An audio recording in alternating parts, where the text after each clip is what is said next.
Hi friends, நம்ம ஆடுங்கள்லாம் நைலில் படுத்து கிடக்குறாங்க. அதான் இங்கே ஒன்று பாருங்கள் சேட்டு. என்னடாங்க இது? என்ன முதுகு ஸ்டாண்டாது? ஸ்டாண்டான்னு கேட்குறேன். ஆவுனா மேலே ஏறிட வந்து பார்த்த உடனே. ஏண்டி தங்கம்? என்ன வேணும்? தண்ணி வேணுமா?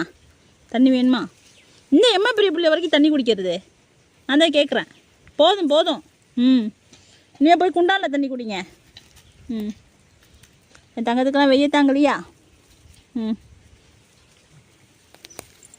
என் தங்கத்துக்கெல்லாம் வெய்ய தாங்கலைங்க. அதனால் நாளைக்கு ஏசி வச்சு விட போகிறோம். என் தங்கத்துக்கெல்லாம் நாளைக்கு ஏசி வைக்க போகிறேன். பெரிய ஏசியாக வாங்கிட்டு வந்து மாட்டி விட்றோம். என் நெத்தி வேலை தங்கத்துக்கெல்லாம் வெய்ய தாங்கலை. அதனால் அம்மா நாளைக்கு பெரிய ஏசியாக போட்டு விட்றேன். படுத்து தூங்கலாம். ஜம்முன்னு குழு குழுன்னு படுத்து தூங்கலாண்டி. நாளைக்கு ரெடி ஆகிடும்.